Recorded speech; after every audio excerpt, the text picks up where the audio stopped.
東歐呢個充滿歷史、文化與自然景觀嘅地區，蘊藏住無數令人着迷嘅故事同景點。今次將帶你走一趟為期10日嘅東歐之旅，涵蓋德國慕尼黑與紐倫堡、捷克布拉格、匈牙利、布達佩斯、奧地利、維也納等地，體驗中歐嘅獨特魅力。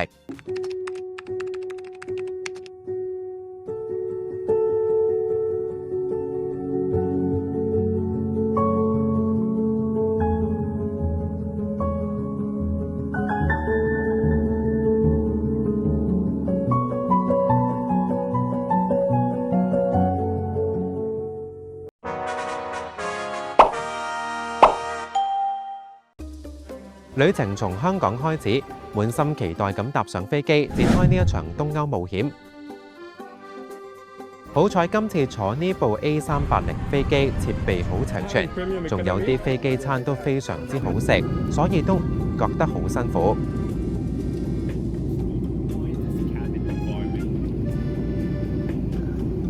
長途飛行雖然疲憊，但諗到即將踏上歐洲嘅土地，心情雀躍不已。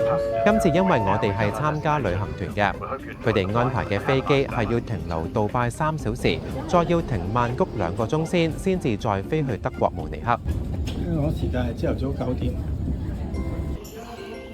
歐洲張卡應該8、9成。好彩停留杜拜呢3小時，我哋可以喺機場入邊行街購物。應該有幾多？杜拜機場入邊有好多香港人熟悉嘅名牌商店，亦都有好多朱古力同棗類嘅零食。最近比較多人提起㗎，就係開心果朱古力，不過啲價錢就相對較貴。因為旅程完結嘅時候，我哋都會喺杜拜機場轉機回港，所以只係買咗1包試試。回港嘅時候，如果仲有時間，先至再睇下會唔會買一啲嚟做手信。杜拜國際機場係阿拉伯聯合大公國嘅主要國際機場，亦都係全球最繁忙嘅國際客運機場之一。位於杜拜市中心東北約4.6公里、約3英里嘅亞爾加爾湖德區，佢以頂尖嘅設施、豪華嘅服務同高效嘅運營聞名，係中東地區嘅航空樞紐。機場由杜拜機場公司擁有同運營，主要服務於阿聯酋航空同飛杜拜。好快又過咗3個鐘頭，我哋開始轉機去慕尼黑。不過今次呢班機又要喺曼谷停留2個鐘頭，仲唔可以落機嘅。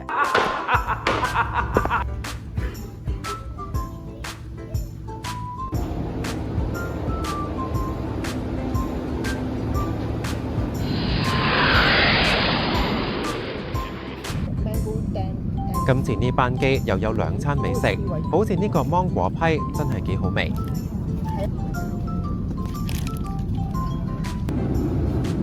用咗20幾個鐘，終於抵達德國慕尼黑。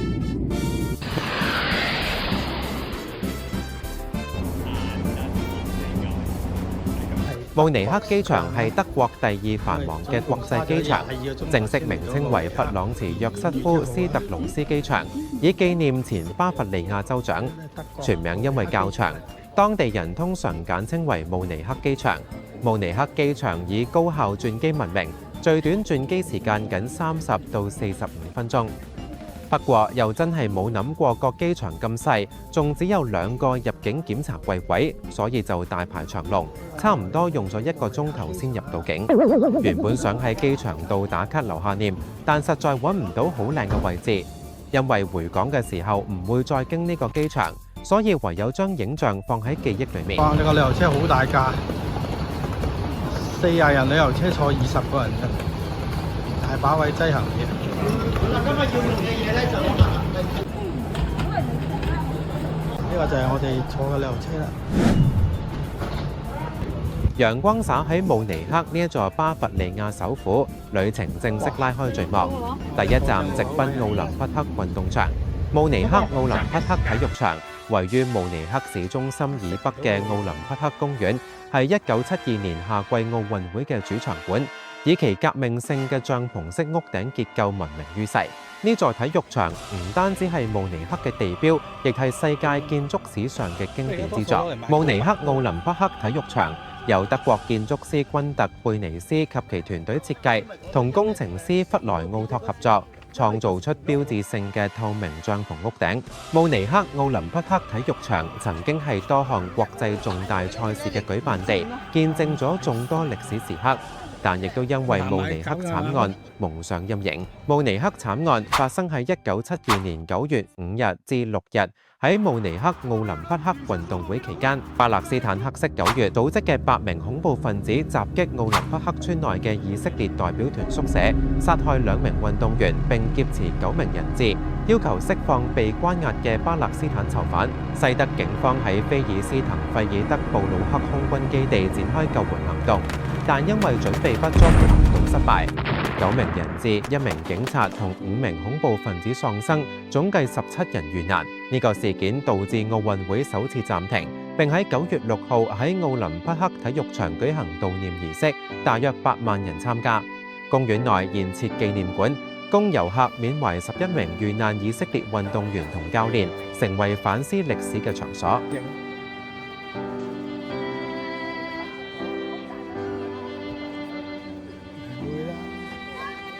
公園嘅電視塔係慕尼黑嘅地標之一，係德國巴伐利亞州第2高嘅建築，僅次於紐倫堡嘅電視塔。佢喺1965年至1968年由建築師塞巴斯蒂安羅森塔爾設計建造，總高度291.28米。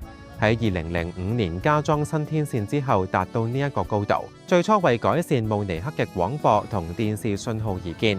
由慕尼黑市政府同當時嘅德國聯邦郵政合作興建。1972年慕尼黑奧運會期間，該塔成為全球轉播賽事嘅關鍵設施。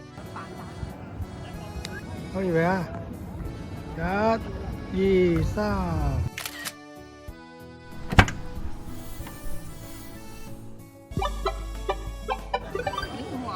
我知行啊，一路行去5環嗰度。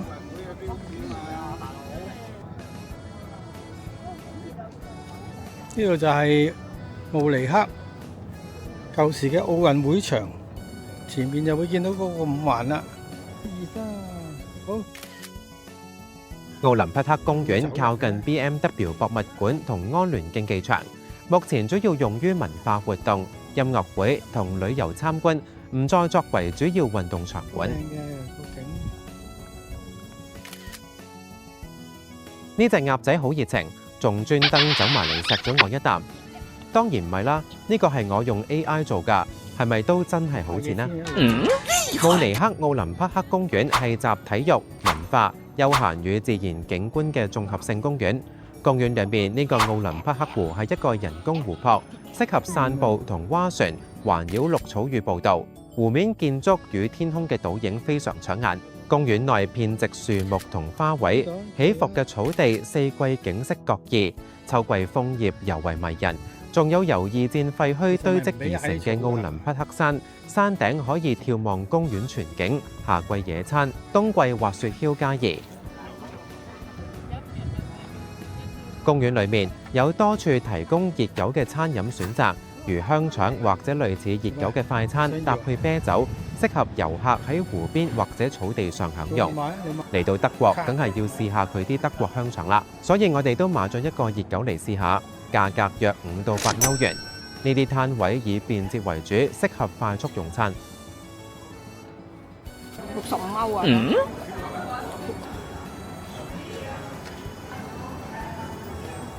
！6個半呢個熱狗，又話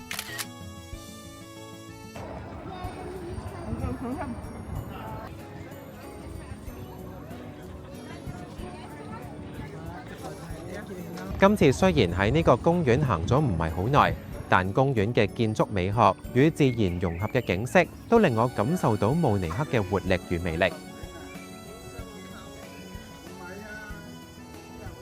離開慕尼黑公園，旅遊車載我哋嚟到慕尼黑嘅市中心。慕尼黑市中心係德國巴伐利亞州嘅歷史與文化核心，擁有眾多著名景點，結合歷史建築、廣場、博物館同美食體驗。呢個大英博肥嘅點解？多人餵。我罰錢。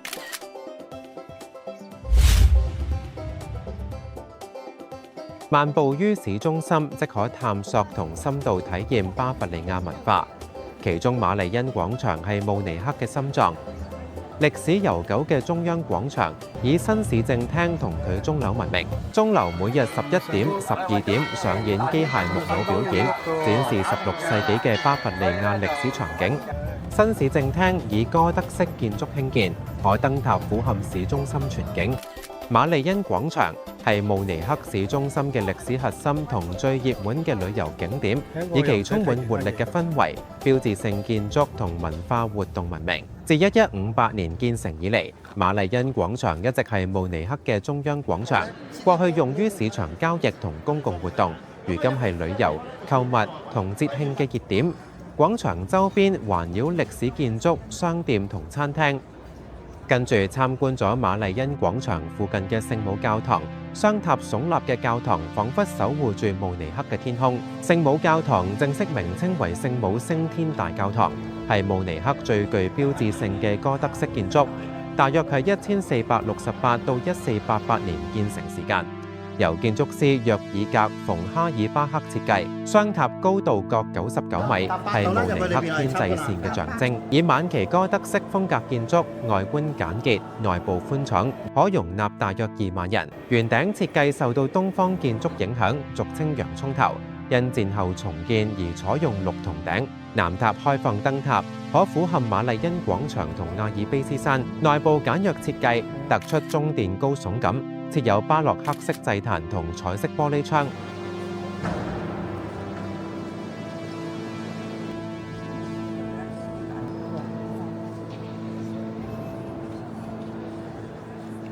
聖母教堂以其獨特建築同歷史地位，成為探索慕尼黑老城嘅最佳起點。終於嚟到中央廣場新市政廳。新市政廳係瑪麗恩廣場最具標誌性嘅建築，位於廣場北側，係慕尼黑市政府嘅所在地，以新哥德式風格融合巴伐利亞傳統元素建造，外觀雕刻精美，鐘樓高度達85米，係廣場嘅視覺中心。鐘樓嘅機械鐘每日上演機械木偶表演，展示16世紀巴伐利亞婚禮同孔雀舞，持續大約10分鐘，吸引遊客駐足。而家打緊鐘啊，全部要停晒 band 都停埋啊！月上都會喐㗎喎，打正仗啊！所以咧就同一時間咧，機械小人隨住音樂起舞，彷彿訴說住呢座城市嘅故事。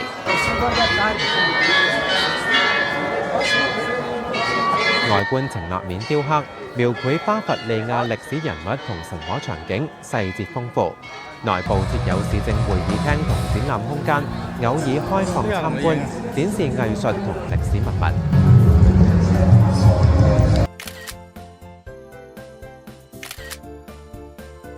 瑪利亞圓柱係廣場中心嘅巴洛克式雕塑，紀念30年戰爭結束。周邊市集有各種商店、麵包店、傳統市場，提供新鮮食材同巴伐利亞小吃。見到啲麵包咁新鮮，雖然食咗午飯，都忍唔住買返一個嚟食。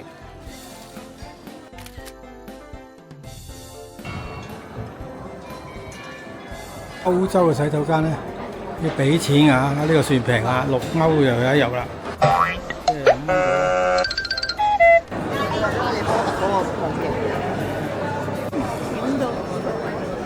離開瑪麗恩廣場，我哋開始出發前往紐倫堡。大約2個鐘頭嘅車程，我哋到達今晚入住嘅洛維納酒店。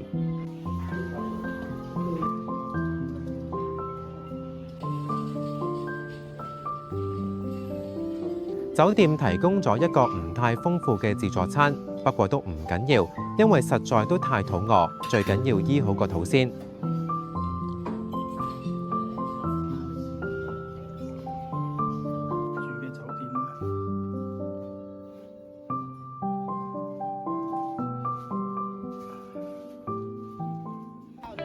聽日我哋會去紐倫堡嘅老城區，穿越到中世紀，參觀一座華麗嘅哥德式教堂聖母教堂，仲會去到老城區嘅中心著名嘅聖誕市集。